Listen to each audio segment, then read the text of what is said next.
There are actually far less genuinely high-value men than there are pretty girls. You can go to any club in any country in the world. I've been to 72 countries.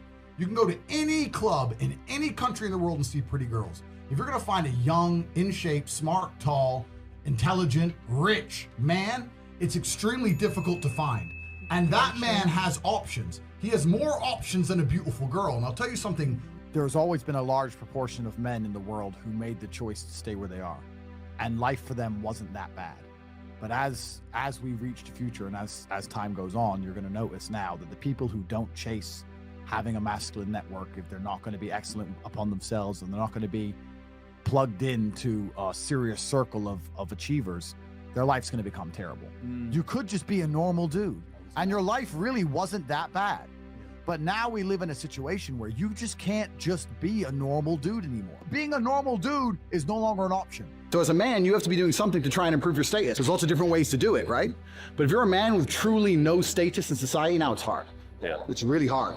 So you have to understand that as a man, you got to gear your life in a certain way. One of the easiest ways to get status is who you know, right? A lot of it's networking, and if you know the right people, you can get some status, at least off of them, to some degree. Every single man on earth with enough work can become one. That's the counter side, right? So there is hope at the end of the tunnel, but you gotta get up and do it. You know what I truly think a high-value man is? Okay, it's a few things, right? So there's the obvious evolutionary triggers. The easiest way to be a high-value man is a man who's capable of violence. If we look at it from a biological trigger, it doesn't matter if he's got muscles or he's big or he's tall or whatever. Women understand from a biological perspective, they like a man who can fight. Yeah. It doesn't matter if your man had money, a Ferrari, everything, but if you knew for a fact, if any dude stepped to him, he'd get sparked, you wouldn't want it, right? So that's the first thing.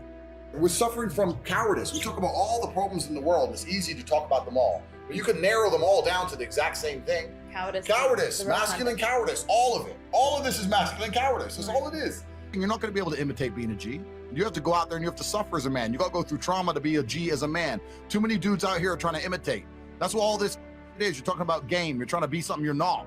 The real game is to be the man. That's the game. As a man, you need to go through trauma. You need to go through difficult periods. You need to go through things which are extremely uncomfortable to become any kind of man of value. Every single woman on this panel, if you were to ask her to describe the kind of man she wants, she would describe a man who she thinks makes her feel safe, who is dominating, who is smart, who is charismatic, who is interesting, etc. You cannot be all of those things by accident. Any man who grows up with a very, very easy life, who never goes through anything, who's born with a silver spoon in his mouth, is the exact kind of punk which these women don't want to touch, right? As a man, you need to suffer and you will survive, and you need to internalize it, not become a weirdo, accept that the trauma was going to make you strong enough to become the kind of man that's respected by society, and you need to use it for your own advantage. As a man, if you have not been through extremely difficult processes, you're never going to be a high-value man. So when you ask me that question, the answer is an answer you're not hoping for, because likely you've been avoiding trauma your whole life. Life is difficult. Everyone has bad news all the time. The things happen to people, and things are going to happen to everyone. And even if you live the perfect life, you're still going to have bad experiences because everything's relative. When people talk about toxic masculinity and all this garbage, and we need to make men more feminine, that's not going to make men. It's not going to make the world safer. Having a whole bunch of men who give in to their emotions instantly is going to create more monsters. The reality of masculinity is controlling your emotions. This is the reality of being a man. The tenets of masculinity since the dawn of time have been, I was afraid, but I did it anyway. This is the tenets of masculinity. Courage. That's what courage is. I was afraid to storm the beaches of Normandy, but I did it anyway. I was afraid to stay on the Titanic, but I did it anyway. This is the whole tenets of masculinity, and now they're saying, oh, if you're afraid, just act afraid, be a pussy. I'm at a point now where I'm working for, it's pointless. Money's just fruitless, I don't need it. But I can't not do it, I have to. I don't know why I am exactly the way I am. Because I'm a very happy person, but I'm not content. Does that make sense? I'm very happy. I'm not miserable. I'm not depressed in any way. I'm super happy, but also I'm not content. There is no quick fix. There is no replication. There's no way you can falsify on a long enough timeline. So the answer is, if you want to be a man of distinction, you need to go and suffer. That's your answer. One of the only things in this world you can control is your state of mind. You can't control the weather. You can't control other people. You can't even control your health.